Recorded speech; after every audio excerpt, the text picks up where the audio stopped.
आइए दुआ करते हैं। ठीक है। अब्राहम इसहाक याकूब के पिताजी, हम यीशु मसीह के नाम से आते हैं।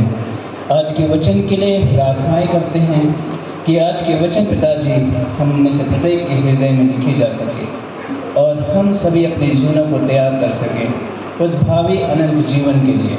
सारा आदर महिमा करो तुझे देते हैं। प्रार्थना यीशु के नाम से मांगते हैं, आमीन। अच्छा लगा? कैसे रो रहे थे वो? एक नंबर पूरा। तो जब वो गाना गा रहे थे ना, उस गाने का जो निचोड़ था, अगर आप दिल से सुनते होते, किससे दिल से सुने होते तो कहते ये बड़े होने के बाद होते हैं, रोने लग जाते, ऐसा आंसू आपकी बह जाती है। क्योंकि मेरी भी पत्नी है और जो शादीशुदा है उन सब की पत्नी है। अगर आकस्मिक मेरी मृत्यु हो जाती है तो क्या होगा?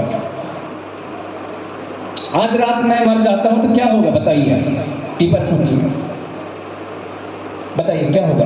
क्या होगा पादरी जी? अगर मैं मर जाता हूं तो मेरी पत्नी तो अकेली रह जाएगी ना, बस। फिर क्या होगा? आंसू बहाना होगा ना, रोते रहेंगे ना।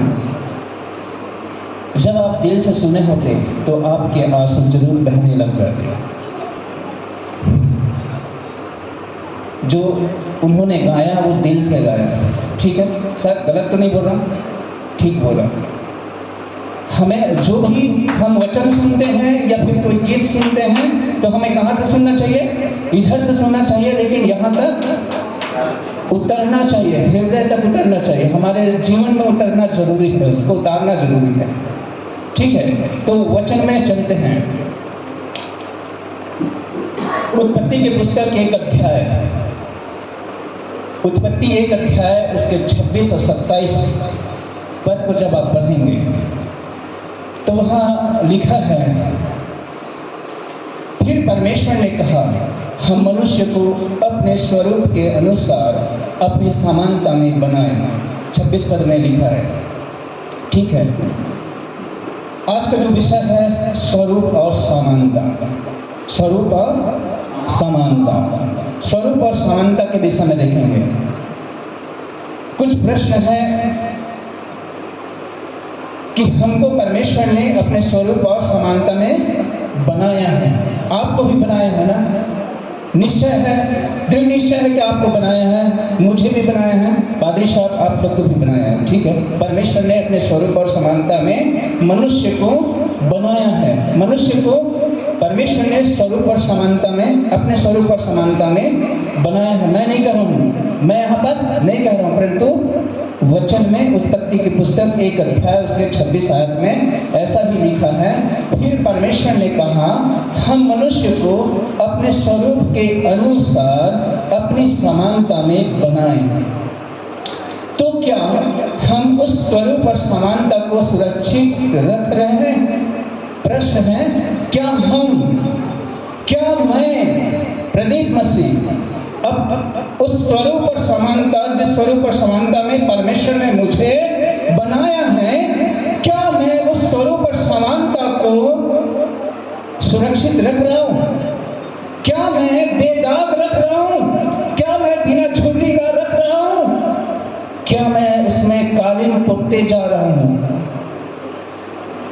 ठीक है, क्या मैं उसमें कालीन ही पोतते जा रहा हूं? पोतना, ऐसा जैसे दीवार को पोत रहे हैं वैसा ही क्या मैं करता चला जा रहा हूँ? क्या मैं उस स्वरूप और समानता का आदर कर रहा हूँ? क्या मैं उस स्वरूप और समानता के विषय में जानता हूँ?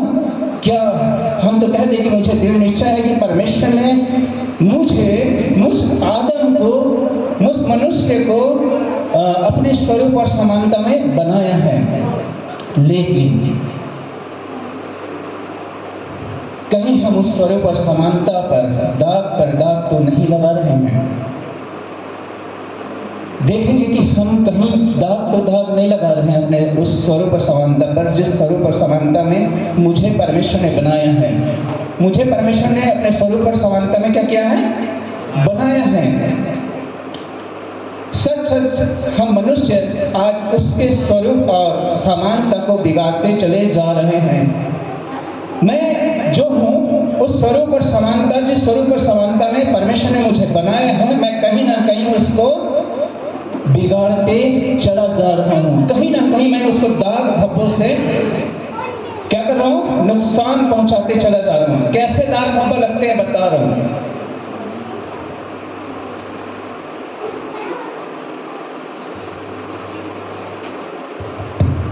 ये है परमेश्वर का स्वरूप और ये पूरा शरीर समानता में है। स्वरूप भैया दिख रहे हैं, परमेश्वर ने इनको बनाया है, ठीक है, अपने स्वरूप और समानता में। मैं इनको नहीं बोल दूंगा, देखो। और मैं क्या कर रहा हूँ, मुझे परमेश्वर ने बनाया अपने स्वरूप और समानता में, और मैं दुनिया का सारी गंदगी आगे बताऊंगा। उसको क्या कर रहा हूँ, कैसा दिख रहा है, थोड़ा थोड़ा कलर बिगड़ा हुआ ना, थोड़ा थोड़ा बिगड़ा हुआ दिख रहा हूँ। मैं क्या कर रहा हूँ, परमेश्वर ने मुझे अपने स्वरूप और समानता में बनाया है, और मैं उस स्वरूप और समानता को दाग पे दाग लगाते जा रहा हूँ। कैसे कैसे मैं दाग पे दाग लगाते जा रहा हूँ। अब पेन में थोड़ा सा लगा दिया, काजल होता तो पूरा पोत देता, ठीक है, और तब आपको पता चलता कि मैं कैसे अपने उस खुदावन के स्वरूप और समानता में, जो जिसने मुझे बनाया है अपने स्वरूप और समानता में, उस स्वरूप और समानता को मैं बिल्कुल दाग पे दाग लगाते चला जा रहा हूँ। कैसे? निकम्मे मन और अनुचित कामों के द्वारा हम उस स्वरूप और समानता को दाग और धब्बों से धुंधला करते जा रहे हैं। पहली जो बात है कि निकम्मे मन और अनुचित कामों के द्वारा हम उस स्वरूप और समानता पर धुंधला करते जा रहे हैं, दाग पे दाग लगाते जा रहा हूं मैं। किस कारण से? अपने निकम्मे कामों के द्वारा, अनुचित कामों के करने के द्वारा मैं इस स्वरूप और समानता को समझ नहीं पा रहा हूं कि परमेश्वर ने मुझे अपने स्वरूप और समानता में बनाया है, और मैं क्या कर रहा हूं, अपने अनुचित कार्यों के द्वारा, निकम्मे कामों के द्वारा मैं क्या करता जा रहा हूं, दिख रहा है, दाग पे दाग लगाते चला जा रहा हूं, दाग पे दाग लगाते चला जा रहा हूं, पूरा दाग भी लग रहा है। जैसे लिखा है रोमियो की पत्री 1 अध्याय उसके 29 और 31 पद में लिखा है, रोमियो 1 अध्याय 29 और 31 पद में लिखा है कि अधर्म, दुष्टता, लोभ, बैरभाव, डाह, हत्या, झगड़े, छल, ईर्ष्या और भी बहुत सारे उसमें बातें लिखा हुआ है, बहुत सारे हैं। उस सारे चीजों को मैं क्या कर रहा हूँ, प्रतिदिन अपने जीवन में लागू करते जा रहा हूँ। प्रतिदिन अपने परमेश्वर ने मुझे क्या किया है, अपने स्वरूप और समानता में बनाया है, और मैं क्या कर रहा हूँ, उस स्वरूप और समानता को दाग पे दाग लगाते चला जा रहा हूँ, दाग पे दाग लगाते चला जा रहा हूँ। और इस तरह मैं उसको धुंधला करते जा रहा हूँ, उस स्वरूप और समानता को। दूसरी बात, उस स्वरूप और समानता को मैले चिथड़ों के समान बनाते जा रहा हूँ। मैं उस स्वरूप और समानता को, मैं बोल रहा हूँ ना कि मैं उस स्वरूप और समानता को, प्रदीप मसीह जो है, उस स्वरूप और समानता को, अपने चेहरे को, जिसको परमेश्वर ने बनाया है, उसको दाग पे दाग, अपने हृदय को, अपने जीवन को मैं दाग पे दाग लगाते चला जा रहा हूँ, पूरा दाग। ठीक है, अभी थोड़ा देर पहले अच्छा दिख रहा था, लेकिन अभी पेन का दाग लग गया तो थोड़ा खराब दिख रहा है, तो दाग पे दाग लगाते चला जा रहा हूँ। तो लिखा है पहला तीमुथियुस की पत्री को जब आप पढ़ेंगे, पहला तीमुथियुस की पत्री उसके 1 अध्याय 9 से 11 वचन को पढ़ेंगे, तो वहाँ भी मेरे जीवन का हाल लिखा हुआ है। वहाँ भी उस स्वरूप और समानता को बिगाड़ने का मरहम लगा हुआ है, बिगाड़ने का, पोतने का सामान है, कि उस स्वरूप और समानता को मैं उसमें पोतते जा रहा हूँ, लगाते जा रहा हूँ, दाग पे दाग लगाते चला जा रहा हूँ। कैसे? तो वहाँ लिखा है कि अधार्मिकता के कारण से, अधर्मी होने के कारण से, निरंकुश होने के कारण से, भक्तिहीन, अपवित्र, अशुद्धता, और सबसे अहम बात उसमें लिखा है, माँ बाप के घात करने के द्वारा, माँ बाप के घात करने के द्वारा। आज बहुत से ऐसे लोग हैं जो अपने बूढ़े माँ बाप को क्या करते हैं पास्टर जी, धक्का मार के, डंडा मार के आउट ऑफ कवरेज क्षेत्र कर देते हैं, निकाल देते हैं अपने घर से। क्योंकि मेरे माँ बाप से मेरी तो बनती ही नहीं है, मेरे बूढ़े बाप से मेरा कुछ बनता नहीं है, मेरी बूढ़ी माता से मेरा कुछ बनता नहीं है, और मर गई मेरी माँ और मर गए मेरे बाप, मेरे लिए मेरे माँ बाप मर गए, ऐसा बोल करके मैं अपने माता पिता की हत्या कर रहा हूँ, उनको बाहर निकाल दे रहा हूँ, और वही दाग और धब्बे मेरे जीवन में लग गए हैं वो। और मैं कह रहा हूँ कि परमेश्वर ने मुझे स्वरूप और किसके स्वरूप और समानता में, अपने स्वरूप और समानता में बनाए हैं, और मैं उस स्वरूप और समानता का क्या कद्र कर रहा हूँ? बिल्कुल नहीं कर रहा हूँ। मैं तो कह रहा हूँ कि मैं कुछ कद्र नहीं कर रहा हूँ, और उस स्वरूप और समानता को मैं बिगाड़ते चला जा रहा हूँ, क्योंकि मैं पूरी आध्यात्मिकता के अनैतिक कामों के छाप को लगाते चला जा रहा हूँ।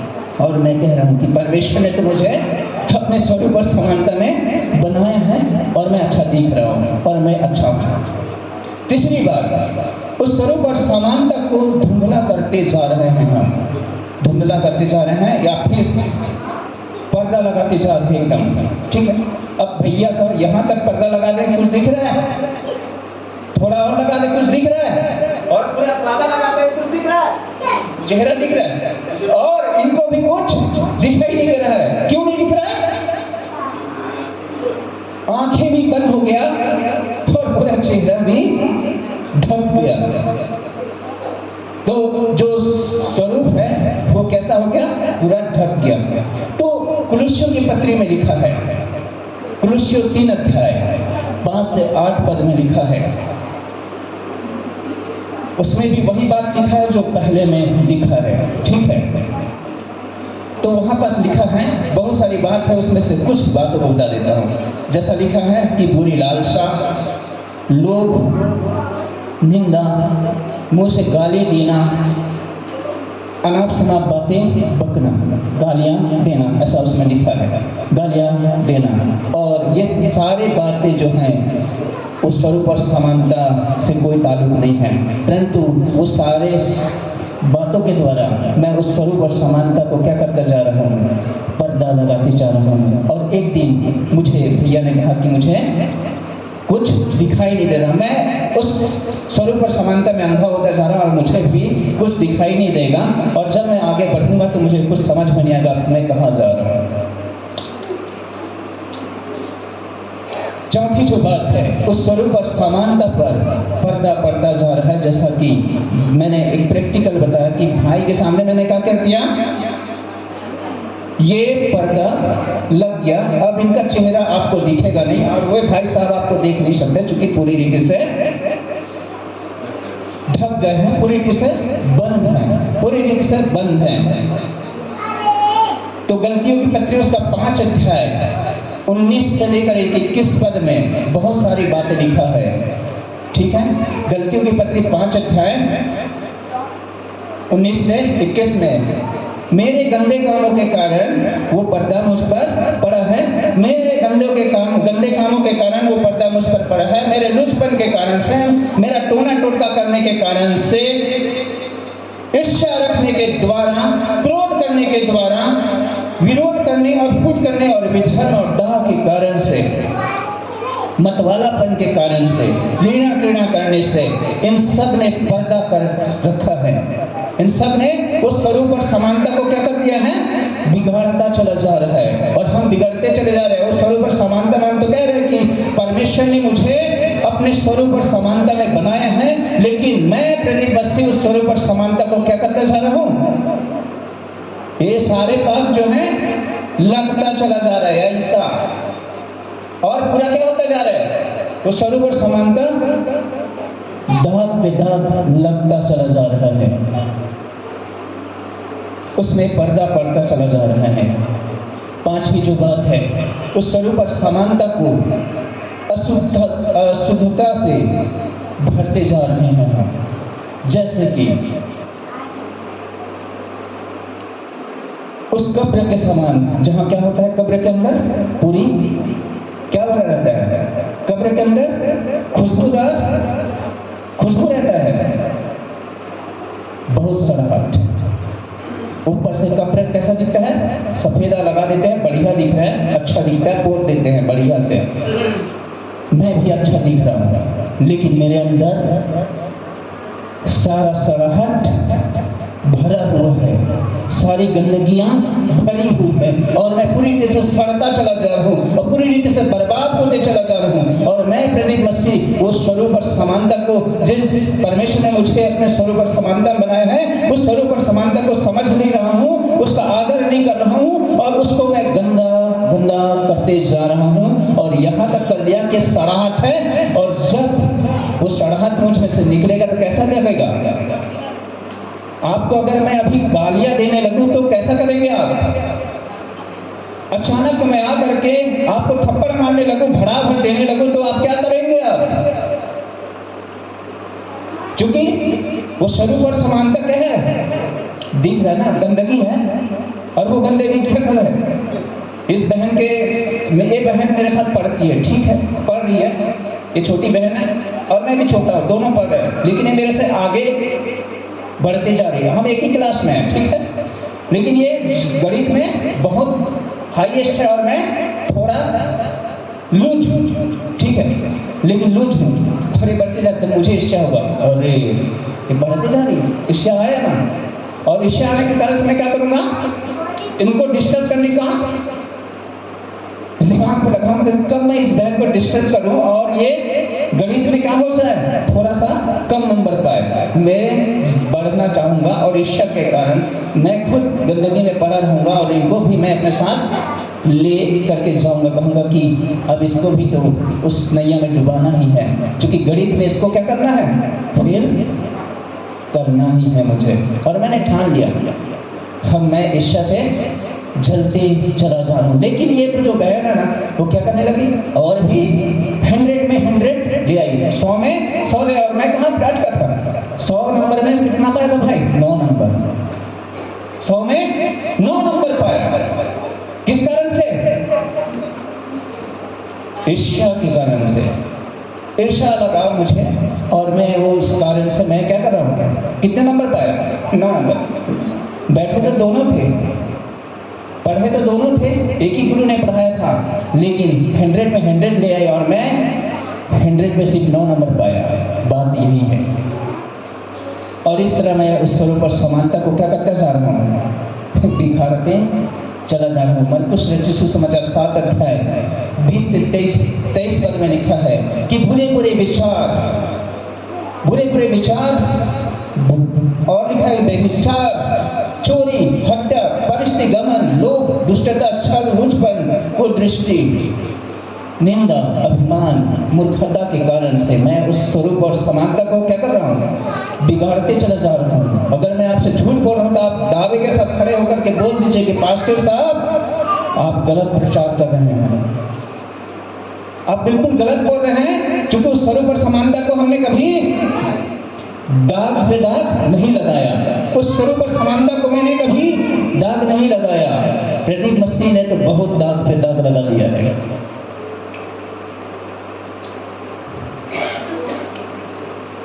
जो 5वीं बात है वो बताता है कि बुरे बुरे विचार मेरे मन में आ रहा है, बेविचार मेरे मन में आ रहा है, चोरी करने का बात मेरे मन में आ रहा है, हत्या करने की बात मेरे जीवन में है, परिस्थिति गमन करने की बात मेरे जीवन में है, लोभ की बात मेरे जीवन में है, दुष्टता की बात मेरे जीवन में है, छल मैं कर रहा हूँ, लुचपन में गिरता चला जा रहा हूँ, कुदृष्टि मेरे जीवन में है, निंदा मेरे जीवन में है, अभिमान, मूर्खता, ये सारी चीजें मेरे जीवन में है।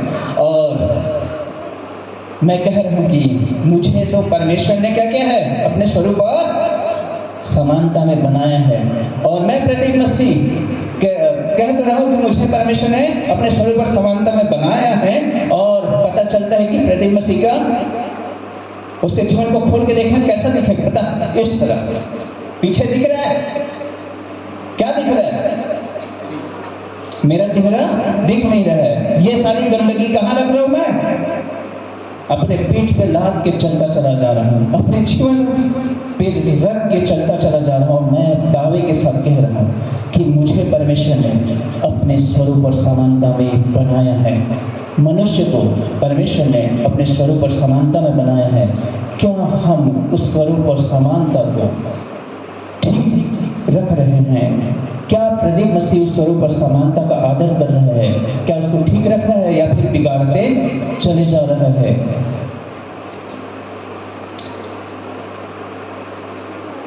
इन सब बातों के द्वारा जितने बात अभी बताया गया है, इन सारे बातों के द्वारा मैं क्या कर रहा हूँ?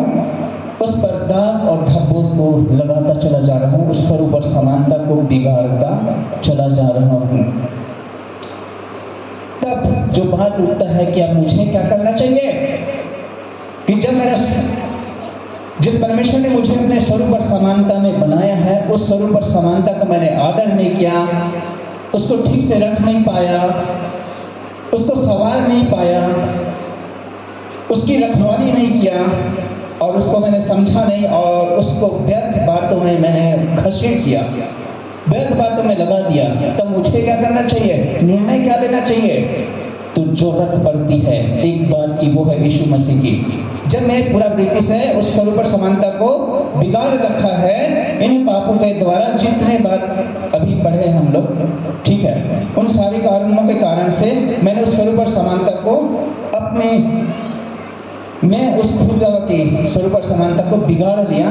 तब पता चलता है कि मुझे अब निर्णय लेने की जरूरत है। जब मैं आपे में आया, उड़ाऊ पुत्र की कहानी सुने थे, तब पता चला जब वो आपे में आया तो समझ आया कि मैं कहाँ हूँ। जब वो आपे में आया तब उसको पता चला कि मैं कहाँ हूँ, मैं कितना गिर गया और मैं कहाँ पड़ा हूँ। मैं सूरों के बीच में सूरों का सा काम कर रहा हूँ, मतलब उनके भोजन में से खा रहा हूँ। कितनी बड़ी बात है, उसको पता चला तब वो पछताता है।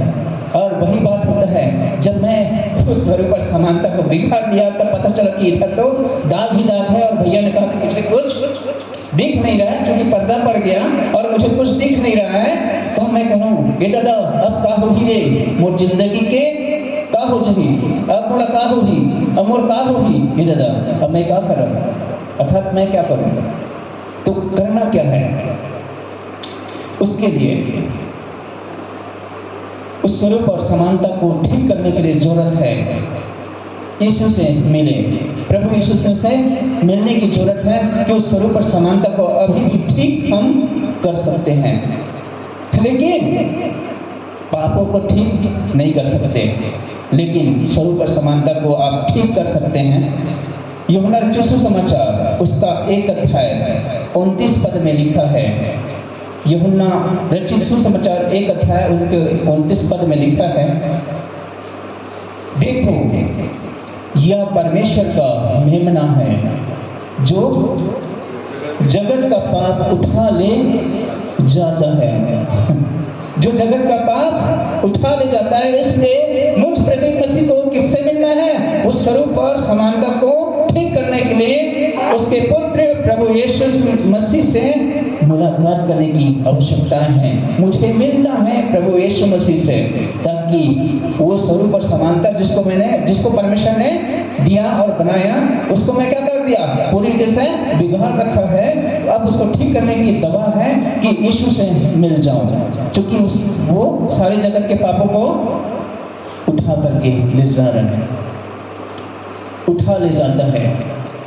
यह पहला यूहन्ना की पत्री उसके 3 अध्याय उसके 5 पद में लिखा है, और तुम जानते हो कि वह इसलिए प्रकट हुआ कि पापों को हर ले जाए, और उसके स्वभाव में पाप नहीं। प्रभु यीशु मसीह के स्वभाव में पाप नहीं, मेरे स्वभाव में पाप है। मैंने उस स्वरूप और समानता को बिगाड़ रखा। अब जरूरत होता है कि मैं उसको ठीक करूं। तो मलहम मैंने बता दिया कि उस मलहम को आप लगा लेते हैं, उस यीशु मसीह को आप गले से लगा लेते हैं, आप उस यीशु मसीह के पास जाते हैं। मैं प्रदीप मसीह जब जाता हूँ यीशु मसीह के पास, तो वो सारे पर्दे क्या कर देगा?